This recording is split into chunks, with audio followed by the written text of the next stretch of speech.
नमस्कार, मैं डॉक्टर सत्येंद्र कुमार, सहायक आचार्य अर्थशास्त्र विभाग, उत्तर प्रदेश राजर्षि टंडन मुक्त विश्वविद्यालय, मानविकी विद्या शाखा से। शिक्षार्थियों, आज हम चर्चा करेंगे समसीमांत उपयोगिता नियम के बारे में।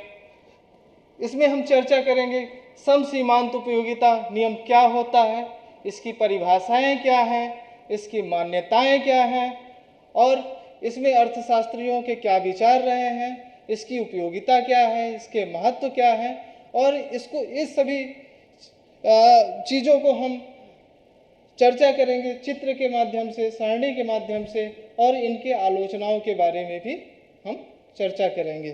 तो आइए शिक्षार्थियों, हम चर्चा करते हैं समसीमांत उपयोगिता के नियम के बारे में। समसीमांत उपयोगिता नियम अर्थशास्त्र के महत्वपूर्ण नियमों में से एक है जो हमारे दैनिक अनुभवों पर आधारित है,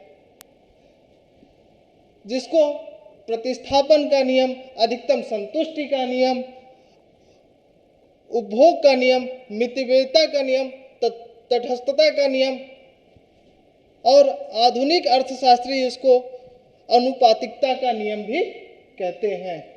तो आइए हम चर्चा करते हैं कि अर्थशास्त्रियों के क्या विचार हैं समसीमांत उपयोगिता के नियम के बारे में। किसी भी नियम को जानने या उसके अध्ययन करने से पहले हम उसकी मान्यताओं को अर्थशास्त्र में जानते हैं और पढ़ते हैं, जिससे कि हमको उस नियम की सीमाओं के बारे में ज्ञात होता है। तो हमारी पहली मान्यता है कि उपभोक्ता विवेकशील प्राणी है जो अधिकतम संतुष्टि प्राप्त करने के विचार से व्यय करता है। तो यहाँ पे पहली मान्यता है कि उपभोक्ता हमारा विवेकशील प्राणी है, वो पागल दिवालिया नहीं है, वो बुद्धिमान प्राणी है जो अधिकतम संतुष्टि प्राप्त करने के विचार से किसी वस्तु का उपभोग करता है। दूसरी मान्यता है उपभोक्ता की आय, रुचि, फैशन तथा स्वभाव एक निश्चित समय अवधि में समान रहते हैं। तो हमारी यहाँ दूसरी मान्यता है कि उपभोक्ता की आय और रुचि, स्वभाव एक निश्चित समय अवधि में समान होते हैं, उसमें किसी प्रकार का कोई परिवर्तन नहीं होता है। हमारी तीसरी मान्यता है मुद्रा की सीमांत उपयोगिता समान होती है, इसमें किसी प्रकार का परिवर्तन नहीं होता है। तो यहाँ पे हमारी अगली मान्यता है कि उपभोक्ता अपनी मुद्रा को थोड़ी थोड़ी मात्रा में व्यय करता है, जिससे कि वो वस्तुओं का उपभोग कर सके। अगली मान्यता है हमारी कि उपभोक्ता मुद्रा रूपी पैमाने पर उपयोगिता का माप करता है। तो हम समसीमांत उपयोगिता के नियम के अर्थशास्त्रियों के विचार का अध्ययन करेंगे, उसको जानेंगे। तो पहले अर्थशास्त्री हैं प्रोफेसर हिग्स। इन्होंने कहा उपयोगिता अधिकतम तब होगी जब प्रत्येक दशा में व्यय की सीमांत इकाइयों से उपयोगिता में समान वृद्धि प्राप्त होगी। हिग्स महोदय कहते हैं कि उपयोगिता किसी वस्तु से तभी प्राप्त होती है जब वस्तु की इकाइयों से समान दशा में व्यय करने पर अधिकतम संतुष्टि प्राप्त होती है। दूसरे अर्थशास्त्री हैं हमारे प्रोफेसर मार्शल महोदय। इन्होंने कहा कि किसी व्यक्ति के पास एक ऐसी वस्तु है जिसे भिन्न भिन्न प्रयोगों में लाया जा सके, वह वस्तु को विभिन्न प्रयोगों में इस प्रकार वितरित करेगा कि उसकी सीमांत उपयोगिता सभी प्रयोगों में एक समान होती है। तो प्रोफेसर मार्शल महोदय कहते हैं कि किसी व्यक्ति के पास यदि कोई वस्तु है जिसका भिन्न भिन्न प्रयोग किया जा सकता है, उसको कई प्रयोगों में लाया जा सकता है, तो उस वस्तु को इस प्रकार से प्रयोग करेगा कि उसकी सीमांत उपयोगिता सभी प्रयोगों में समान रह सके।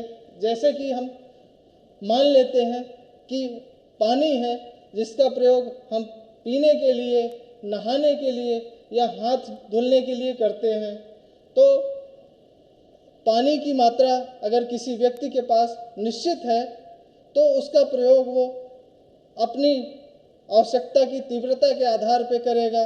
जैसे कि उसे प्यास लगी है तो पहले वो पानी पीने के लिए इच्छुक होगा, फिर उसके बाद हाथ मुंह धुलेगा या नहाने के लिए प्रयोग करेगा। तो ये उसकी आवश्यकता की तीव्रता के आधार पर निर्धारित होगा कि उसका प्रयोग वो कितने प्रकार से करता है।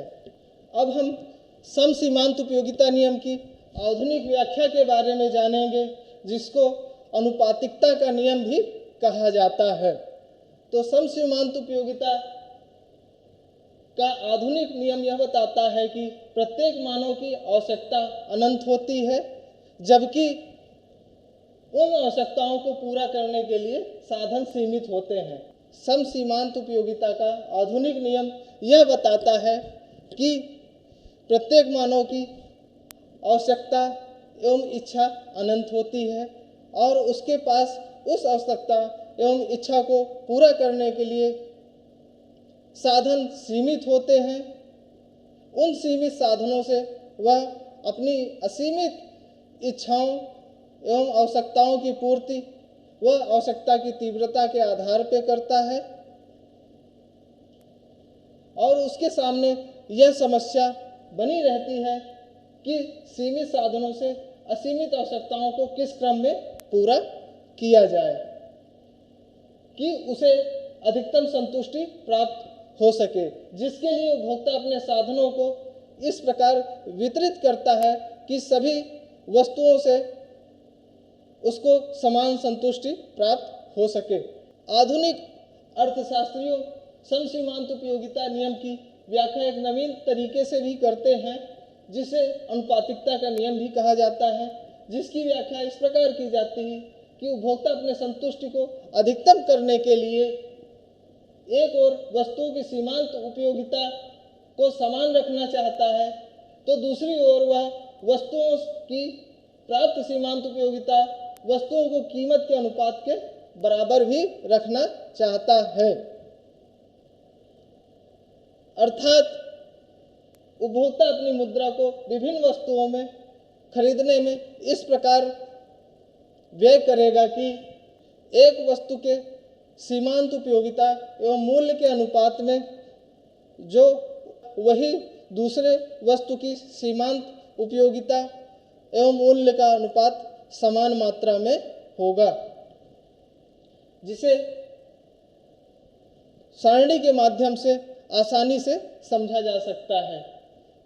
यहाँ पहली सारणी पे पहले रो पे हम देख रहे हैं कि मुद्रा की इकाइयाँ हैं, दूसरे रो में ए वस्तु से प्राप्त सीमांत उपयोगिता है और तीसरे रो में बी वस्तु से प्राप्त सीमांत उपयोगिता है।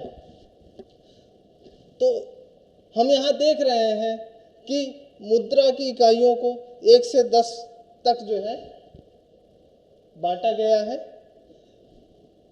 कोई भी उपभोक्ता मुद्रा की पहली इकाई से माना कि ए वस्तु से उसे 22 यूनिट सीमांत उपयोगिता प्राप्त हो रही है और बी वस्तु से उसे 18 यूनिट सीमांत उपयोगिता प्राप्त हो रही है, तो वह इस दशा में ए वस्तु की उपभोग करना चाहेगा, क्योंकि वहाँ पे उसको 22 यूनिट सीमांत उपयोगिता प्राप्त हो रही है। यहाँ पर उसको अधिक सीमांत उपयोगिता प्राप्त हो रही है बी की तुलना में। तो हम देखेंगे कि दूसरी मुद्रा की इकाई वो अगर व्यय करता है तो भी वह ए वस्तु की पर व्यय करता है, क्योंकि यहाँ पर बी वस्तु की तुलना में उसे 20 इकाई की सीमांत उपयोगिता प्राप्त हो रही है, जबकि बी वस्तु में 16 इकाई की सीमांत उपयोगिता प्राप्त हो रही है, इसलिए वो दूसरी मुद्रा की इकाई भी ए वस्तु पर क्रय करेगा।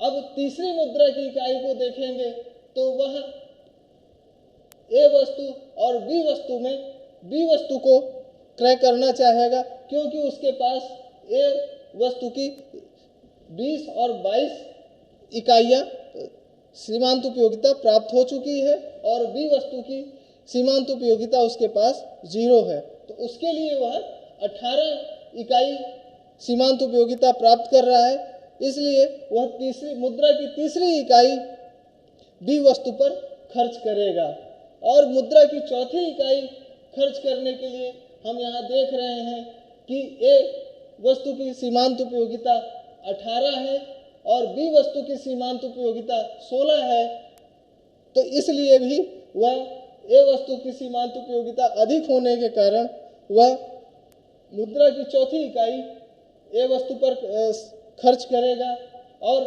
पांचवी इकाई फिर बी वस्तु पर व्यय करेगा। और इसी प्रकार छठी इकाई हम देख रहे हैं ए वस्तु पर 16 इकाई सीमांत उपयोगिता प्राप्त होने के कारण खर्च कर रहा है और सातवीं इकाई 14 यूनिट सीमांत उपयोगिता प्राप्त होने के लिए कर रहा है और आठवीं इकाई यहाँ पर ए वस्तु की सीमांत उपयोगिता प्राप्त होने पर वह कर रहा है और इसी प्रकार मुद्रा की 9वीं इकाई वह बी वस्तु की सीमांत उपयोगिता 12 इकाई पर खर्च कर रहा है। और हम मुद्रा की 10वीं इकाई को देखेंगे तो वह 10वीं इकाई ए वस्तु की 12 सीमांत उपयोगिता प्राप्त करने पर वह खर्च कर रहा है। यहाँ पर देखने वाली बात है कि तीसरी इकाई में ए वस्तु की सीमांत उपयोगिता और बी वस्तु की सीमांत उपयोगिता दोनों बराबर हैं। ए वस्तु में 18 इकाई की सीमांत उपयोगिता प्राप्त हो रही है और जबकि बी वस्तु में भी 18 इकाई की सीमांत उपयोगिता प्राप्त हो रही है। तो यहाँ पर जहाँ समान रूप से जो है सीमांत उपयोगिता प्राप्त हो रही है तो इसमें उपभोक्ता यह निर्धारित करेगा इस क्रम पे कि उसको किसकी आवश्यकता अधिक है और उसकी आवश्यकता की तीव्रता क्या है, जिसको हम चित्र के माध्यम से भी देख सकते हैं। चित्र में आप देख रहे होंगे कि यहाँ पर ऊर्ध्वाधर अक्ष पे वाई एक्सिस और जो है वर्टिकल अक्ष पर ये जो है एस एक्सिस है और ये ए वस्तु की सीमांत उपयोगिता बता रहा है और यहाँ पर यह बी वस्तु की सीमांत उपयोगिता बता रहा है। यहाँ पे जो है ये मुद्रा की इकाइयाँ हैं और यहाँ पे हमारी सीमांत उपयोगिता है एक्स अक्ष पर और यहाँ भी एक्स अक्ष पर सीमांत उपयोगिता है और एक्स अक्ष पर वस्तु की सीमांत उपयोगिता है और वाई अक्ष पर मुद्रा की सीमांत उपयोगिता निर्धारित करती है। हम जैसा कि पिछले सारणी टेबल को देखकर बता चुके हैं कि इस चित्र की सहायता से भी जो है हम कैसे सीमांत उपयोगिता को प्राप्त करेंगे, कैसे मुद्रा की अधिकतम सीमांत उपयोगिता उपभोक्ता को प्राप्त होगी। हम यहाँ देख रहे हैं ये उपरोक्त चित्र से स्पष्ट है। उपभोक्ता मुद्रा की पहली तथा दूसरी इकाई से वस्तु को क्रय करेगा, मुद्रा की तीसरी और इकाई से बी वस्तु को, मुद्रा की चौथी इकाई से ए वस्तु को, मुद्रा की पांचवी इकाई से बी वस्तु को, मुद्रा की छठवीं इकाई से ए वस्तु को और सातवीं इकाई से बी वस्तु को प्राप्त करेगा, जो कि पिछले टेबल में हमने उसको अध्ययन किया है और अच्छे से समझा है। अब यहाँ पर प्रश्न उठता है कि उपभोक्ता ऐसा क्यों करता है, सम सीमांत उपयोगिता के नियम का पालन ही क्यों उपभोक्ता करता है। तो उसकी व्याख्या हम यहाँ से कर सकते हैं कि कोई भी उपभोक्ता कीमतों के आधार पर निर्णय करता है कि विभिन्न वस्तुओं पर किस वस्तु की कितनी मात्रा वह क्रय करेगा। इस प्रकार व्यय की गई मुद्रा से प्राप्त उपयोगिता कीमत का जो अनुपात होगा वही अनुपात दूसरी तथा तीसरी वस्तुओं की सीमांत उपयोगिता एवं कीमत के अनुपात के बराबर होगा। तो यहाँ पर इससे स्पष्ट होता है कि उपभोक्ता जो मुद्रा व्यय करता है उससे प्राप्त सीमांत उपयोगिता उसकी पहली एवं दूसरी या तीसरी वस्तु से प्राप्त सीमांत उपयोगिता के बराबर होता है। अतः इससे स्पष्ट होता है कि उपभोक्ता अधिकतम संतुष्टि प्राप्ति के लिए सीमांत उपयोगिता का सामान्यीकरण करता है। तो यहाँ पर ये स्पष्ट होता है कि उपभोक्ता अपनी सीमांत उपयोगिता का सामान्यीकरण करता है। अधिकतम संतुष्टि को प्राप्त करने के लिए वह वस्तु ए की सीमांत उपयोगिता का वस्तु ए की कीमत के अनुपात के बराबर वस्तु बी की सीमांत उपयोगिता अनुपाते वस्तु बी की कीमत के बराबर है। वस्तु बी की सीमांत उपयोगिता वस्तु बी की कीमत का अनुपात बराबर है वस्तु सी की सीमांत उपयोगिता वस्तु सी की कीमत के। अब हम यहाँ समसीमांत उपयोगिता के नियम के महत्व एवं इसके प्रयोग के बारे में जानेंगे। अर्थशास्त्र में समसीमांत उपयोगिता का महत्व प्रायः 5 भागों में विभाजित किया गया है। पहला है उपभोग, दूसरा है उत्पादन, तीसरा है विनिमय, चौथा है वितरण तथा पांचवा है राजस्व। तो यहाँ पर जो है मार्शल महोदय के अनुसार प्रतिस्थापन के सिद्धांत का प्रयोग आर्थिक खोज के लगभग प्रत्येक क्षेत्र में किया जाता है। यह नियम अर्थशास्त्र का आधार स्तंभ कहा जाता है, जो कि सीमित साधनों से असीमित आवश्यकताओं की पूर्ति के मानव व्यवहार को स्पष्ट करती है। मार्शल महोदय यह बताते हैं कि समसीमांत उपयोगिता का नियम मानव के अनंत असीमित आवश्यकताओं की पूर्ति के लिए सीमित साधनों का प्रयोग किस प्रकार से किया जाए उसके बारे में बताते हैं। तो पहला इसका प्रयोग है या महत्व है उपभोग के क्षेत्र में। तो उपभोग के क्षेत्र में सीमित साधन से अधिकतम संतुष्टि प्राप्त करने में यह नियम उपभोक्ता की सहायता करता है, जिससे कि उपभोक्ता को अधिकतम संतुष्टि प्राप्त होती है।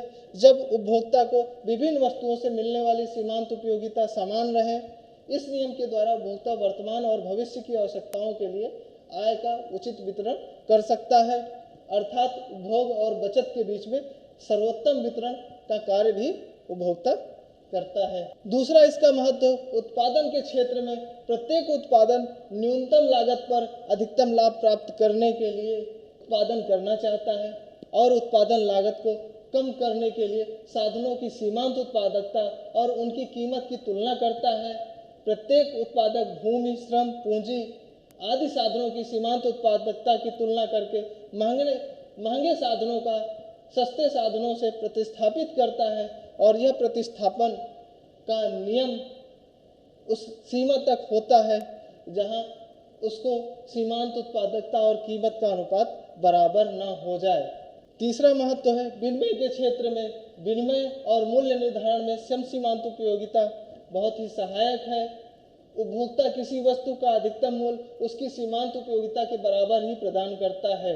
यदि दो व्यक्तियों के मध्य दो वस्तुओं का विनिमय उस सीमा तक होता है जहां उनकी सीमांत उपयोगिता और कीमत का अनुपात बराबर हो जाता है, जिस सीमा पर वस्तु से प्राप्त होने वाली सीमांत उपयोगिता एवं उसके कीमत का अनुपात बराबर हो जाता है, वहीं पे दो वस्तुओं का विनिमय होता है।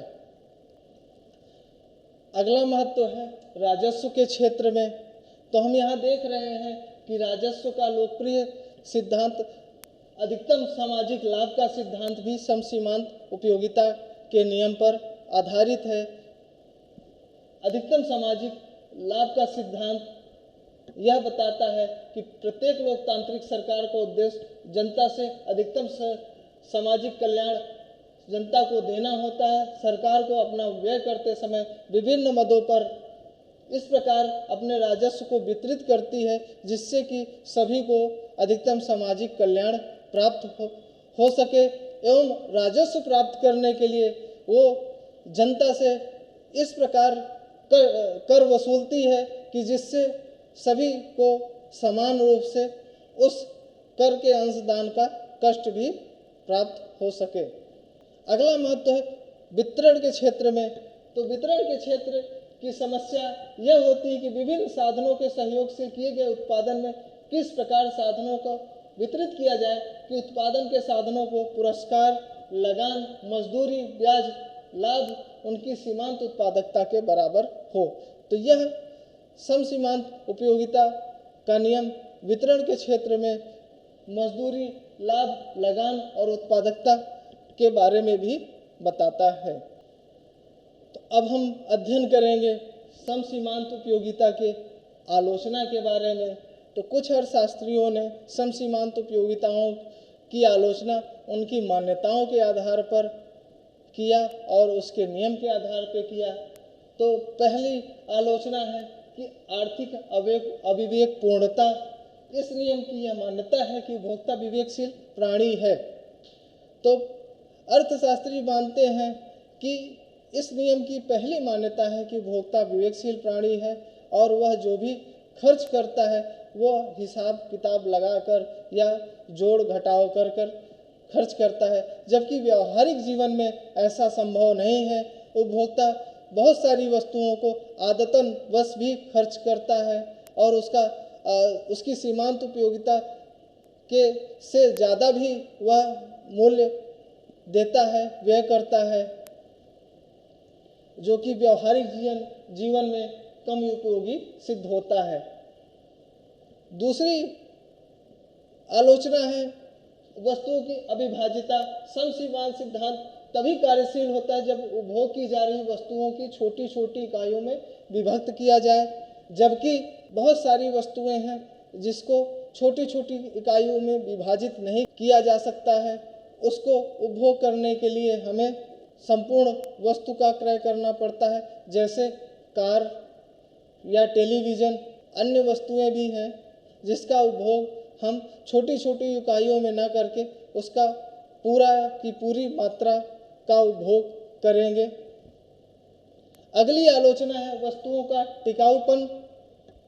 अनेक वस्तुएं ऐसी होती हैं जो प्रायः एक बार खरीदी जाती हैं, जबकि उनका प्रयोग बार बार किया जाता है और उसके मूल्य से अधिक उसकी सीमांत उपयोगिता होती है। जैसे कि हम टेलीविज़न को ले लेते हैं, उसको हम इस अवधि में क्रय करते हैं, जबकि उसका उपभोग हम आने वाले वर्षों में भी करते रहते हैं और उसकी सीमांत उपयोगिता समय दर समय बढ़ती रहती है। अगली आलोचना है कीमत में परिवर्तन। बाजार में वस्तुओं की कीमतों में अक्सर उतार चढ़ाव होते हैं, परिणामतः उनकी उपयोगिता में भी परिवर्तन होता रहता है, जिससे कि विभिन्न वस्तुओं की सीमांत उपयोगिताओं की तुलना करने में अधिक कठिनाई का सामना करना पड़ता है। समसीमांत उपयोगिता की आलोचना कीमत में परिवर्तन के आधार पर भी की जाती है, क्योंकि कीमतों में आने वाले समय में उतार चढ़ाव भी देखे जाते हैं। अगली आलोचना है आदत, रीति रिवाज तथा फैशन। उपभोग पर आदत, परंपरा, फैशन आदि तत्वों पर भी जो है व्यय किया जाता है। उस पर सीमांत उपयोगिता का मापन नहीं किया जाता है। जैसे कि शादी विवाहों में हम लाइट या अन्य मदों पर ज़्यादा व्यय करते हैं, जबकि उससे प्राप्त होने वाली सीमांत उपयोगिता हमें उसके मूल्य से कम प्राप्त होती है। अतः अगली आलोचना है अज्ञानता, आलस। हम देखते हैं कि किसी वस्तु की कीमत या उसकी उपयोगिता की अज्ञानता के कारण भी हम उसकी उपयोगिता से अधिक कीमत दे देते हैं, जिससे कि वस्तु की सीमांत उपयोगिता हमें उसके मूल्य के अनुपात के बराबर प्राप्त नहीं हो पाती है।